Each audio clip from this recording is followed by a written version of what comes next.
y'all, welcome back to my channel. If you're new here, my name is Niara Alexis, and like the title says, I'm gonna show you how to get these soft waves really easy at home. It's not that hard, but if you haven't done it before, I can understand why you're like, I don't know what I'm doing, girl. Just sit down, get out your pen and your paper. We're gonna go through it together, okay?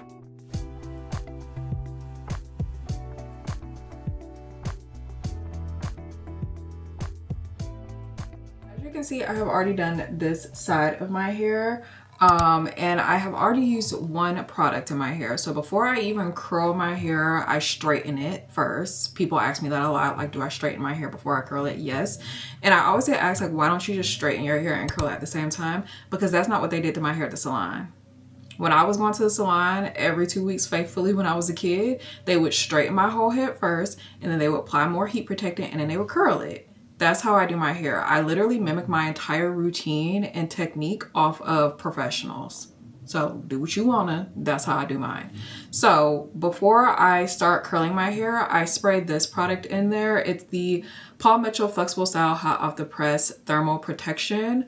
I can't remember what degree this protects up to, but it does protect up to a certain degree. This is what I spray all throughout my hair. And I use heat protection 3 times in my routine, just FYI. I use it before I blow dry, I use it before I flat iron and straighten, and then I use it before I curl. So this is my 3rd and final time using heat protection. So we're gonna go through this step by step. So first thing to know is that when you are curling and styling your hair, you don't have to use super tiny pieces like you do when you are straightening your hair.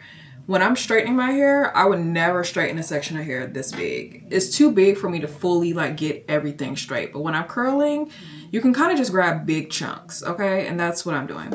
The flat iron that I'm using today is the GHD Chronos. You see that little circle there? That is an on button. I can't adjust the heat at all. It only heats up to 365 degrees. And a lot of people will tell me that's not hot enough for me. Well then, you know, use whatever temperature works best for you. But I'm gonna tell you this, I used to be 400 and above only. I never would use a temperature this low or a flat iron if I couldn't adjust the heat. And once I started using this flat iron, I realized I didn't need as high of a heat to get my hair to look how I wanted it to. So that's just that. So I'm taking this section of hair. Now, the biggest mistake I see people make when they're like trying to curl their hair is they will go in and they have the flat iron like this, hamburger style, horizontal. If you are doing all of this with your hair, you are gonna end up with one, some super, super tight, Shirley Simple curls. And if that's what you're going for, great. But I don't think that is if you're here watching this. But 2, your hair is gonna be real turned under. What Mimi said, tight, okay? And we like a bob. She said something was wrong with a bob, but if you do it right, it can be cute. So let me come out this section again. When you take your flat iron, I want you to hold it vertically. Don't ever hold it like this, no. Let it go, let it go, let it release, okay? Release it, like that girl said. Hold it vertically. As I say that, I'm going in horizontally, but you're gonna put the hair in there vertically and turn it on its sides. Let you see the back of the flat iron, pull it through. And then once you get to the end, you're gonna release it. Like that girl said, when you release it, you're going to let the curl cool in your hand. Don't let it drop immediately. While that curl is still hot, if you let it drop, then your curl is gonna drop. You need it to set and cool in the shape of the curl. So you're just holding it in your hands. You see like this in your hand until it's cool to the touch, and then you can release it, okay? And then you have your curl that's not actually a temple. So we'll do it a few more times together, and then I'm gonna stop talking and we'll just have some music playing. So as you can see, I'm taking a big chunk of hair. It don't matter how you part it. The only time I'm ever worried about parting my hair is when I'm braiding my hair. This is not the time to be worried about parting the hair, okay? Put it in there vertically. Can you see? Vertically, clamp it, turn it so that you see the back of the flat iron, pull it on through, pull it on through. And then once you get to that end, I like to release it so that my ends aren't super curly, you know? I see a piece in here that's actually like too straight. You see that? Like, you don't want that to where it's like curled and then it's just like oddly straight like that. It didn't pass through the iron all the way. So I'm gonna just do it again and release. So I kind of want it to be straight on the ends, but not like, I want it to have a curve to it, but not like straight. You know what I mean? Like, you know those, I don't know what they call them. Like, I think they call them like Iowa curls or Idaho curls or something like that. Look it up. That's not the look I'm going for, where it's just like a bend in the hair and then it's just like straight. I like it to all have a curl. Some sort of like a wave or a curl to it, but like straighter on the ends. So again, we have our chunk of hair, putting the flat iron in there, clamp it, turn it, and you're just pulling it, and then once you get to the end, you're just gonna release. And holding it in your hand to let that curl cool.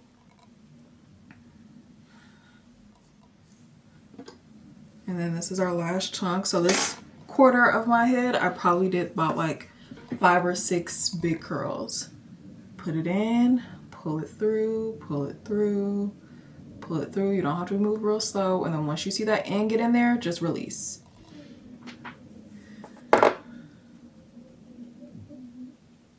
It's gonna be hot, but you know, you're gonna build up your tolerance.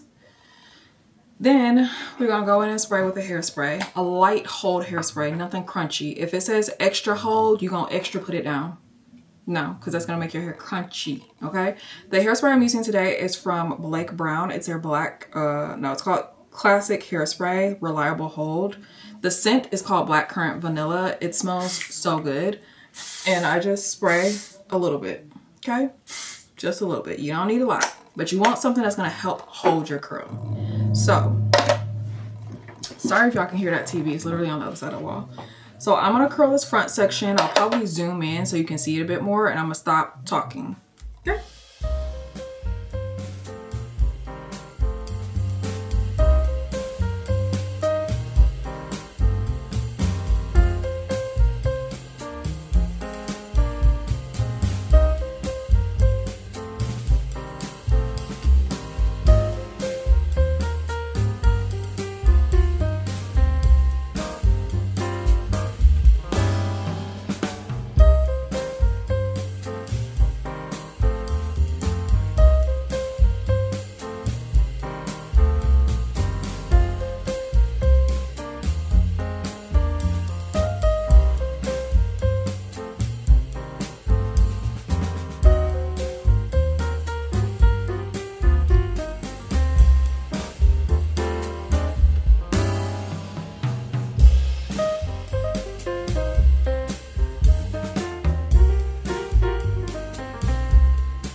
right, y'all, and that is how I curl my hair. You saw I finished my hair off with some of this Amika oil. If you didn't, oh, hair all in there. This is their lightweight hair styling oil. If you're looking for a lightweight oil, I highly recommend. She's really good. But that is how I curl my hair, like this. And you saw I went in on each side and I just added a little bit more of a like ringlet. Like I bumped it a little bit more up here so that it had like a, you know, effect where it's doom instead of it just being coming down and then shooting out at the end. So I hope that was helpful for anyone out there who's been curious about how I curl my hair like this. I won't say it's like my signature, but it is how I've been wearing my hair a lot lately. I really like it. It's easy to style for me. It's easy to maintain for me. And I know someone's gonna ask, how do you maintain your hair at night? I do 2 flat twists on both sides of my head. I've also been testing out this theory of like twisting my hair back like this. So I need to test that out a little bit more to see, because sometimes the flat twist can be kind of hit or miss. But I'm just curious of like, if I was to twist my hair back like that and then like just let it go, like usually you can kind of tell how the hair will, I mean, I think that might work. Because usually if you kind of twist it back, you'll see how the hair will fall and like stay for a while. I don't know. But 2 flat twists at night is what I've been doing on both sides of my head. And you want to make them big and chunky because these are big waves. If you do tiny like little sections like this, like 1, 2, 3, you're gonna end up like looking like you did a braid out, and that's not what you want. I mean, or maybe it is, I don't know, but for me, if I've stopped my hair like this, I want it to stay looking like this. So that is how I curl my hair. Hope that helps someone out. Thank you guys for watching, and I will see you next time.